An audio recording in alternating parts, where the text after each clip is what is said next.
Hey, everybody. Welcome to Starting a Counseling Practice podcast. We are jumping back into websites for therapists, diving into stories from therapists from across the country, sharing what did and didn't work for them in starting a website for their private practices. I am like over the moon happy to be hanging out with Kate today. You're going to love her. She's an amazing human and therapist. And she's going to be sharing pieces of her journey today to help inspire and direct you and help you avoid some mistakes and missteps and make this process just a little bit easier. Right? Right. Yeah. So Kate, do you want to share with people where you're located, your website address, and what your specialty is? Sure. Well, I'm Kate Hagborg, and I'm in Tacoma, Washington. My business is called Destiny City Counseling, and my website is www.destinycitycounseling.com.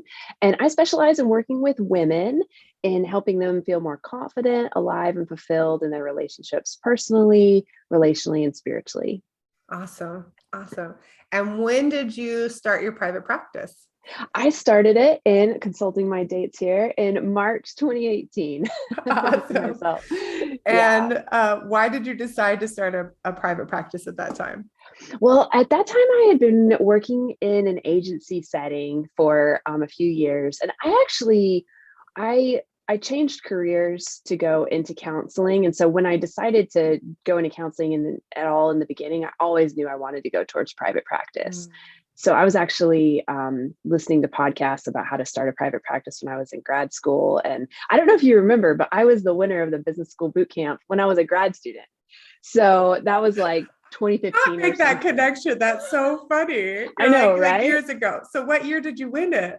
I think it was 2015 or 2016. I'm not sure which year grad school I was in, but it was like way back when. Yeah. Like 7 years ago. Oh my gosh. You won business school and you're like, I remember this that is cool. So clear. Yeah. And give me a minute. Exactly. Exactly. So I needed to finish grad school, and then agency just made the most sense for me to start out for so many reasons. But like the whole time I was in that setting, I was like, I had my sights set on wanting to go private practice. Awesome. So yeah. So March of 2018 was finally the time. Yes. You're ready. Yes. And you'd been listening to all these podcasts and checking things out. Totally. So what did that mean for you? What did you know about websites from the very beginning? Because you had more like foundation than most people. Yeah, I'm a person that intakes a lot of knowledge, but like if I get overwhelmed, I can be in that frozen phase for a long time. So I had a lot of knowledge, but sometimes I don't know, almost too much.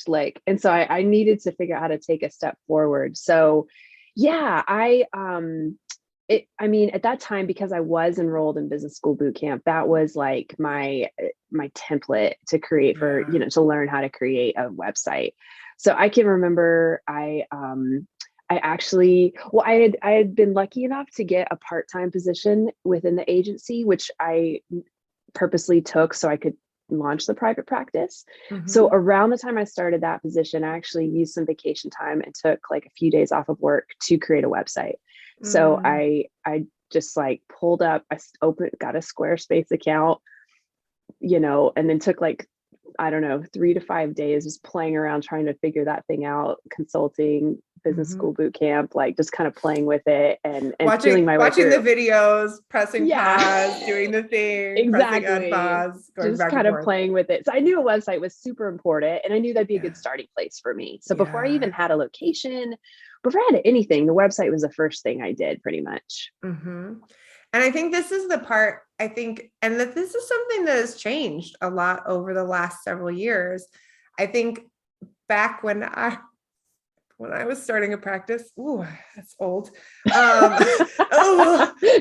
that old. I mean, like it really was. It was like, a website was just barely starting to be maybe a thing, but the getting into the phone book was the thing. And finding your location was the thing.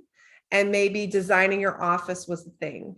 Okay. And so it's been this transition of the first thing that people are they're not going to see you in the phone book. They're not going to see you in the office for the first time. They really are going to see your web presence. That's going to be their first introduction to you. And Totally. so creating that, like, oh, what is the look of my website and how does that feel? And then even using that to design your space actually makes a lot more sense than the other way around. Yeah, absolutely. That's so interesting how things have changed like that. And Yeah. I think the website too was kind of how I figured out like who I was as a private practice therapist, like who I wanted to work with. Cause it was through writing the copy that I had to get specific Yeah. about like, who am I? What do I offer? Who do I want to work with? So that was sort of a discovery process of like, I don't know, kind of what I wanted my business to become too. Yeah, for sure. I want to, so you said, I discovered who I was as a private practice therapist. I'm going to challenge and ask this question, and maybe it's, do you feel like you knew you could have verbalized who you were as just a therapist before that happened? Like did you have the words even before? If someone was like, tell me who you are as a therapist, and you're like, oh yeah, I'm da da da da, or did you feel like this was even more than just, I figured out who I wanted to be as a private practice therapist? Like, oh, I actually understood or figured out who I was as a therapist, period. Yeah, that's a good, I think, yeah, who I was as a therapist, period, probably. I Mm, think, because, as you know, like in an agency setting, like you kind of have to work with anybody and everybody that walks through the doors. So mhm, there's not the ability to create a niche or anything like that. So that was all mhm. like kind of new that I was discovering. But yeah, I think I was definitely the same person and therapist in agency versus private practice. But right, like I think being forced to put it into language like helped me know myself more. Yeah. And also being forced to put it into non-clinical language, because I could have probably spouted off Yeah. clinical stuff, person-centered, you know, lifespan integrate. I could have given you some modalities and stuff like that, but Yeah. like how do I actually like put that into plain language about like who I am? So And yeah. like who I am and how I help. Yeah, Like, what's it totally. gonna be like to like be in the room with you? You Yeah. know? Yeah. Like if you were to Right. line up like 10 therapists that said they're eclectic person-centered therapists, right? Yes. Right? Would we be Yes. like, yeah, I'm eclectic, I'm That means everything. person-centered, Yeah. with like a big, strong, like neuro, like with a strong brain-based, body-oriented, mind-body Yeah. respected, like we would just come up with, but like, oh yeah, yeah, no, that's true. We'd tick all the boxes. Like, yeah, mind, body, yeah, this. Yeah. And they lined up all these people that tick the same boxes, totally different people, like Totally. totally different people. And then we're Yes. asking people to come in and saying, like, hey, cool, let's do Yeah. this thing together that's really intimate, that's really vulnerable. And, And they're like, I don't know what any of that stuff means. What is eclectic? What is no, mind body? Yeah, totally. Totally. all the different Yeah. pieces. So when you started down that process, you said one of the big pieces was figuring out what to actually write on the website. Were Hmm. you were you surprised at how hard the writing was compared to the technical setup? Were you like, yeah, Yes. Yeah, I was. Yeah. The technical stuff isn't easy, but then again, like once you kind of get your way, it's a lot of drag and drop and stuff like that. So like mhm, the most time consuming thing, I think, especially in the beginning, was the copy. Like definitely that was the time, and the revision was going into all of that. mhm, So yeah, I was surprised at how long it took me to formulate that, and that I don't know, I needed like a lot of reflection to be able to mm, write it down. And business school boot camp obviously has a process that is thoughtful. Like the journal entry is important to do, and then like reflecting on like who are the clients I've done my best work with, and then like there's a lot of pre-work that had to happen before I was ready to actually write copy that was going to be yeah. on the website. Yeah, even I know that's one of the things with business school, that in the very first couple of modules we're like, hey, we're going to have you start doing these things called outcomes conversations with clients. And people are like, Yeah, I don't like, what does this have to do with marketing? And we're like, no, no, no, we got you. Like, trust this me. is absolutely going to like impact your marketing. Yes. Because it's those outcomes conversations are often the first place where you start to get languaging about who you are, how you're perceived in the room. And also, I think sometimes even getting the confidence up to put something out into the world, because it's a vulnerable thing. Can we talk about that part? Like Oh the yeah. vulnerability of not just writing something or designing something, but like pressing publish Oh my and putting goodness. it out. Like what were the things that came up for you when it started getting close to the time of like, oh, someone might actually see this? Oh yeah, definitely. Oh my gosh, so much imposter syndrome. I feel like every new milestone of private practice or counseling in general, like I always have to like reface, the imposter syndrome, like video game end of level monster over ever again every time. So yeah, it was definitely like I remember like after working on the copy for a while and getting it to a place when I was happy, I had a few friends read it and stuff. And then I remember looking at it and just being like, this person sounds great, but is this person actually me? Like, am I like, can I achieve what I have said I can in these pages, And back at the time when I first created the website, I don't, it's been a little bit, so I don't remember. I don't remember the outcomes part of it. I remember the journal entry and stuff. But when I went private pay, I redid all the copy. I redid almost everything on my website. And I did do the outcomes conversations as a part of that. And again, major imposter syndrome going from insurance-based to private pay. But as I was redoing that website, having those outcome conversations was huge because then that gave me confidence where I was like, okay, I have like, there's data. These are, these concepts that I'm putting into my own words are pulled from things out of my clients' mouths that they've said and experienced. So that gave me a lot of confidence, especially to be able to charge my full fee and just like kind of on the website, like invite people into a certain kind of experience at my full rate. So that was, super beneficial. Yeah. Now, I think this is the piece that's it's kind of an interesting thing. A lot of times people do think of the website as something this is kind of one and done, right? And you mentioned like you put it out there, it was kind of working for you, and then you made the transition for dropping off of insurance.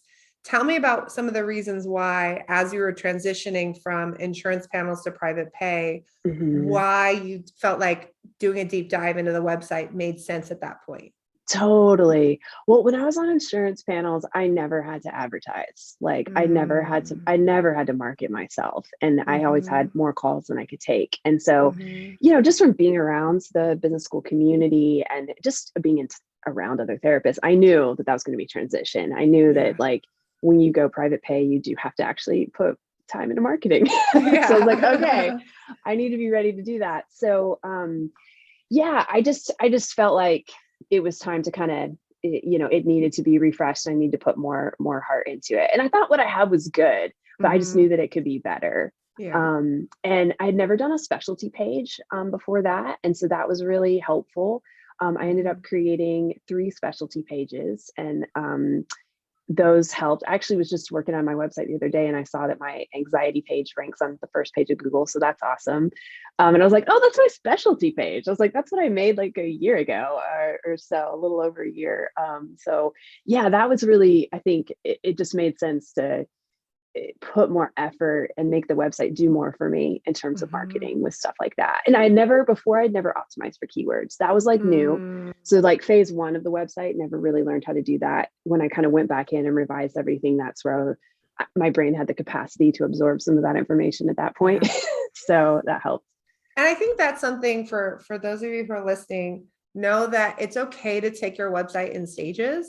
A website that's up, even if it's not optimized for keywords, is going to set a foundation and is going to be more valuable than a website that's not up, right? Totally. So if you have one of the things that Google looks at in terms of its algorithm of even showing up for your SEO is the age of your website.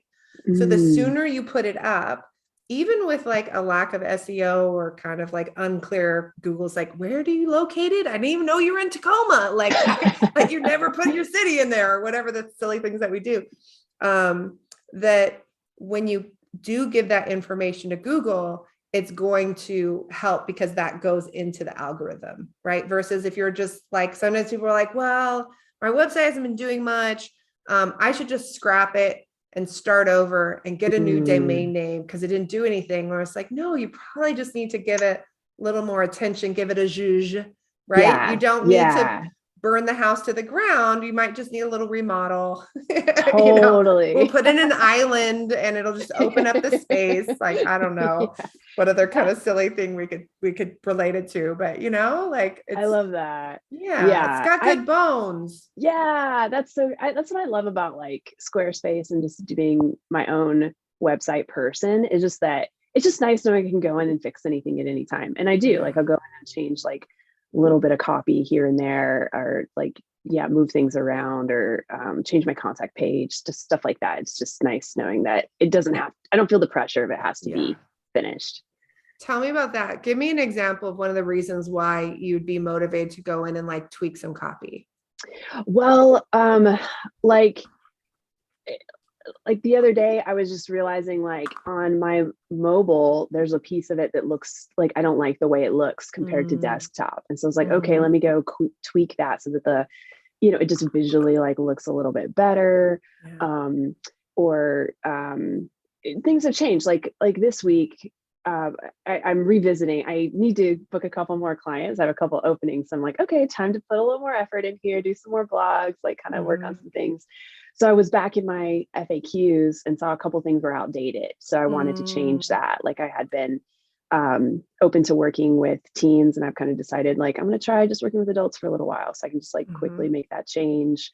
My contact page, when I'm full, I can quickly edit about a wait list. When I need clients, I can put that in there. So, or I can just open it back up. So you can turn the faucet on and off on your website, exactly. which I love that. Like, it's such a lovely thing to know, like, oh, okay, cool. Now I can email people who've been like checking me out and say, hey, I've got openings. See if I fill some things up. And over time, especially with the SEO, that starts to flow more over time. Oh, I love that. Okay. So when going back to this piece of the imposter syndrome, it came up, you'd had people look at it, all the different things. What was like the final mental gymnastic you had to do to actually like press publish? Like, what was like that last piece that got you over the hump, or the things you had to work through to be able to actually like put it out in the world? Totally. I mean, that's such a great question. I think I just had to do it afraid. I just had to do it scared, like I knew I wasn't going to be perfectly at peace with it. But I also, like, it's sort of simultaneously feeling the fear, but then like feeling a sense of faith in like the process too. So like just different things that I felt like were significant little moments in my journey where I felt like I was getting feedback from like the universe that I'm on the right path. Right. And honestly, winning business school boot camp was a major part of that for me. It was just sort of this moment where it felt like a little sign of just like, yeah, you're on the right track. Like, your dreams for private practice are real. Like, so there were and just to have that even in grad school, to I've prepared you. Totally. Right? Like, I prepared, I've got you. It's all here laid out. Like, yes, exactly. That was like a huge sense of trust for sure. That same week that I went, that I worked on the website, I also was like looking for an office. So I literally just walked around the part of town that I was interested in, and I physically found like a therapist office, and like, anyways, ended up meeting that therapist, creating a relationship. And then that person helped me kind of like get things started later. So that also felt like another one of those universe signs. So I just kind of had to lean into that faith, and be scared at the same time, and not be totally sure if I was qualified, but like, I don't know, but I know I always feel that way. So I know I just have to I just have to do it. And then the confidence comes like later, Yeah. I think that's I love that you've come full circle with those outcomes conversations. Like, those are so incredibly powerful if you're dealing with imposter syndrome, if you're not sure if you're being helped. And I think too, sometimes, and talked about this many times, but when it comes to those conversations, those outcomes conversations are also not just for you as a therapist. You're not, it really is for your client, because it provides this contrast of like, oh, I forgot how I felt just 6 weeks or 9 weeks or 3 months ago. And then suddenly they look at it and they're like, oh my gosh. And like, sometimes you forgot too. You're like, oh yeah. Or maybe you didn't even know. Maybe they didn't even fully tell you. Right. Like I've gotten the ones. Yeah. I've gotten the ones of like, I don't know, 6 or 9 months in, they were like, yeah, remember that time? Like, yeah, I was like fully suicidal. And like, that's what I went to that hotel that weekend and I was planning to kill myself and I didn't tell you. Wow. And like, you know, but like there was something like, I felt like you knew that something was off and you were very engaged and like we were able to come full circle. And like now there was the confidence and the trust that they were like, I don't need to have that hidden in my back pocket anymore. I could be honest. Totally. Right? Wow. That's so powerful. If you weren't having that conversation, it wouldn't come up. If you weren't asking the questions, is there anything that we missed, or what was it like and what has shifted? Yeah. Like it doesn't give people necessarily an opportunity to look internally or to share that. Absolutely. I totally agree. That happened a lot where clients would kind of disclose things that I didn't know how bad it had been before. And then also disclose like victories and like milestones where I was like, I didn't know that you're experiencing like, you know, positive momentum in that area of your life. This is the first time I'm hearing about that. And they were very encouraged. It was so mutually encouraging too. And it reminds me of like, I remember in grad school when we learned about strength-based counseling, like one of the things that's always stuck with me is just learning that like, it literally changes our brain to reflect and verbalize and talk about like what's going well, how we've overcome our resilience, our strengths. So I love those conversations. And I think clients always left feeling very encouraged about like how far they come and that, you know, motivation, seeing how far you've come is great motivation to keep going. So it really is. It really is. And I think it's, I want to talk a little bit about this part though, I think is an interesting one in terms of, because we want to talk about the positive, I think sometimes as therapists, we want to talk about the positive. So the idea of like verbalizing the pain when you're writing copy, tell me about that part. How hard was it to like put the pain, and was there a part of you that struggled with actually verbalizing the pain and not just coming from like a really positive thing from the very beginning? Totally. Yeah, absolutely. It was counterintuitive. Like, I think if without any guidance on how to write a website, if I was just going to sit down and do it by myself, I would have done it very differently than I did. So I would not have started with the pain. And I would have also made it all about me as the therapist. Like, let me give you my bio. So yeah, it was really helpful to have the guidance of BSB and stuff to realize how to do that. And yeah, I think it was challenging. It's so cool though. I mean, I like it though, because it's so like empathetic, I think, to just resonate with people's pain. And just like, even that process of writing it was like, I stopped and reflected on like certain key clients I'd worked with and tried to sit in their shoes and like think about what are the themes. And also, I think to put it into language that actually resonates with people's day-to-day life instead of the clinical. So that again, like makes you like, you're reflecting on like, what does this person feel when they wake up in the morning? What do they feel in their relationship? What do they feel in their job? Like, and kind of like trying to articulate the pain in a way that people are like, whoa, I see myself in that. So it was challenging, but I think it was well worth the effort for sure. Because clients will often say, and I know you guys say that this is what you'll hear when you do this, but they'll say like, whoa, I felt like you were talking exactly to me. And I've had a number of people do that. And that just is awesome, just for them to, you know, I also get therapy myself. And so I know what it feels like to like look around and be like, I can't find anybody that seems right. And then you find someone that speaks exactly to you. And it's like, oh, thank goodness. Like, I'm just trying to find the right person. So yeah, it's great to be able to use language that clients can see themselves in, like what you're saying. Yeah. And how has it impacted your practice just generally in terms of getting full, staying full, or what have you, to have this website? Very much so. I mean, yeah, totally. I like I said, I do need a couple clients now. And so, but I think that's like, you know, there's the ups and downs of things. And so it's it's like, okay, cool. I need to do some more blogs. I need to just like kind of put a little more work into my marketing right now. But like, yes, I mean, I think the website helped a lot when I was insurance based. Absolutely. And I think it's helped a lot being private pay. And like I went private pay at the beginning of 2021. There's a little bit of prep and lead up, obviously. And then it actually happened in January of last year. And I was full with a wait list like the whole year. So this is the first time that I've had openings probably for about a year. So well, I take that back. We tweaked a little. You guys helped me tweak my website actually there was a season. So when I dropped off of one panel, I forgot. There's about 6 weeks that I was like, oh no, I'm not getting enough calls. And at that point, that's when you guys helped me with my specialty pages and helped me tweak my language. And then once the phone started ringing at that point, I've basically been full for about a year since then. And done no like blogging in between. Very little, unfortunately. Working on it, consistency. Yeah, I have done a little, but not as much as I should. So once a month. Yes. Once a month, Kate. We need you blogging. Minimum. I know. I'm going to try to do 2 a month now. Yeah. Well, 2 a month right now until you're full again. And then just hang out at once a month.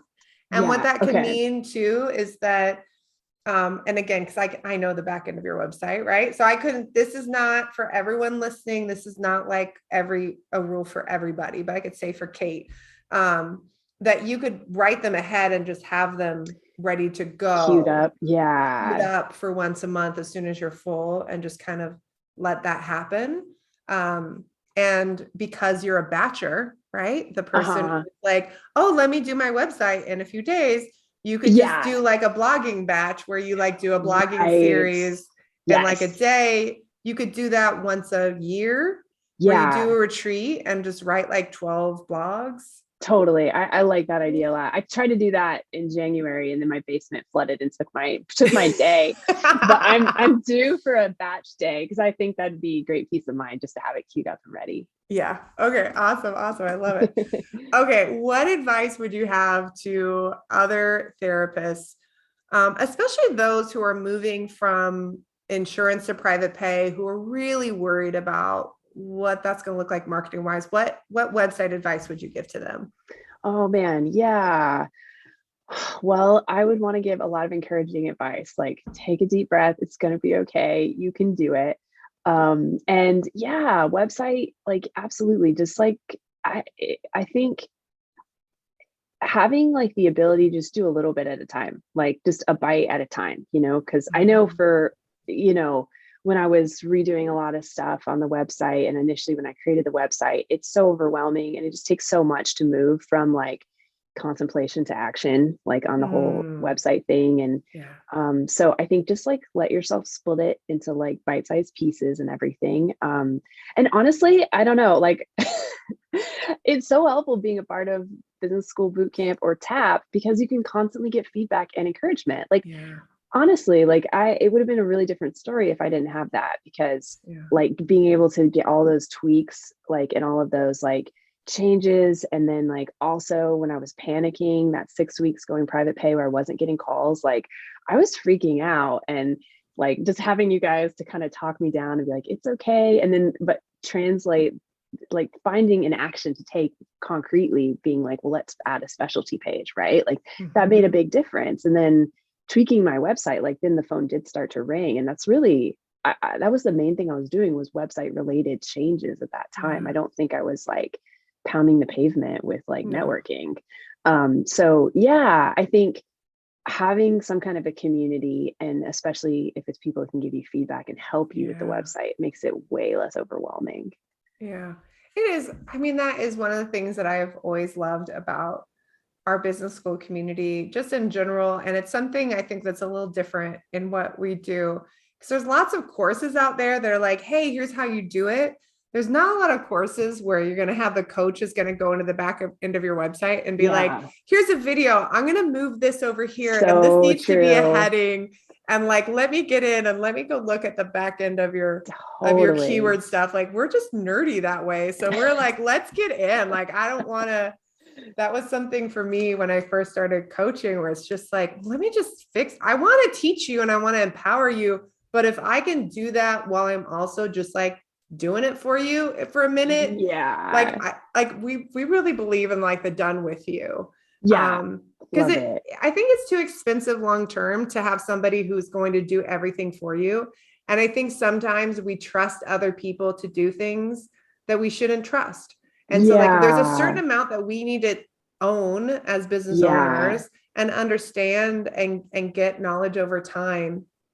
And like sometimes we really need some hand holding, and that's Totally. okay. So Absolutely. finding a space where you can get that hand holding. Yeah. But I think it's a scary thing, right? Imposter syndrome Very says, scary. I don't ask for help. I don't post the thing for feedback. Mhm. So I bet Mhm. that initially even like posting that kind of stuff in business school was like, Yeah. oh my Oh God, what's yeah. everyone going to think of me? They're going to think I'm terrible, or, Totally. all of the people. Absolutely. Oh yeah. So many levels of fear. Yeah. Yeah. And this is one of the things that I do love for anyone who's listening. This is one of the reasons that I really believe for therapists when it comes to going on this private practice journey, there needs to be a group component. Mhm. Even when I've had like high level one-on-one coaching clients, I always have the group component, because what we're doing out in the world is we're putting ourselves out in this like really vulnerable state. So if Yeah. we can practice doing that in a smaller, safer community, then Mhm. it builds up the muscle that we need to be able to do that out into a bigger community. So it's Totally. not just, oh, well, if I have this one-to-one therapist, they're going to magically do everything and I'm going to feel confident and press publish. You can still be spinning around that. You're just Oh paying yeah. someone hundreds of dollars an hour for like years at a time. Sometimes it's like, no. Like there's Yeah. something that happens in a healed group of people. And there's something that happens when you see other people who are like, I have been there. You're normal. I So did it true. scared. I So ate the true. frog. I ate the Yeah. thing. I did the this. And then you're like, oh, okay. Okay. They're Yeah. like, look, tell me when you publish it. I can't wait to see it. I looked at it. It looks great. Like, I got you. Like, do you want to get, I've heard people, they're like, let's get on Zoom together and we'll press publish together. I'm like, Yeah. Oh, that's so whatever awesome. it takes, right? Yeah. That's so, the community is huge. And that, like Yeah. you said, normalizing, like that was also major for me, just to Yeah. realize that like I'm not alone in Yeah. the imposter syndrome feeling. And that Yeah. is not the feeling of imposter syndrome. I should not take it at face value because it wants to tell Yeah. me I'm not cut out to be a therapist. But like Yeah. I've since learned, like, oh, actually, like maybe most therapists feel that way. Like it's just a Yeah. human thing we all go through. Yeah. So because it is very vulnerable. So yeah. I think too, to separate out and to like learn, one of the things that we definitely like to teach is like, where do I feel my intuition? Mm, And like, what's like, where is that like real feeling of like, I'm living out my purpose. I'm where I'm supposed to be. This is hard, but it's doable, compared to where's the place that says, you're not good enough. You're a piece of yeah, crap. You're not worthy, whatever that thing is. Like, totally. where do I feel that in my body so that I can like go be like, oh, okay, that's it. Oh, that's in the place that's not true. Yeah, Right? yeah, Like, where's the truth part? Let me like dive deep. Oh, okay. That true yes, part of me says like, I'm imperfect, but like, I really, really help people. Huh. yeah, Okay, cool. I can deal totally. with imperfection. Yeah, I can yeah, deal with that. absolutely. Yeah. I appreciate that about how you guys work too. And just like that, invitation to be reminded, just like, yes, get back into my intuition, which helped a lot, especially with like narrowing my niche. And I played with my niche Mhm, a little bit going private pay too. And I kind of went back and forth a little bit. And then it really mhm. did. It was sitting into my intuition to really like, solidify what I ended up going with, and give it the time it needed to, like with the website, to start making a Yeah. difference. So yeah. I love it. I love it. Yeah. Well, thank you, Kate, so much for Thank you, being here Miranda. and sharing your story. For those of Yeah. you who are listening who need some support, we have a website for therapists free checklist that you can check out in the show notes wherever you might be listening to this, or you can go to zennyme.com/podcast and we'll help you out there. We are here for you. You are valuable. You're needed out in the world. We need more therapists out in private practice, not less. We need more therapists living out their dreams. This isn't supposed to be miserable work. This is supposed to be inspiring and life-changing. You deserve a happy practice that's as full as you want it, and you can get there. All right. So we're here for you. Check us out at zennyme.com. And yeah, have a great day, y'all.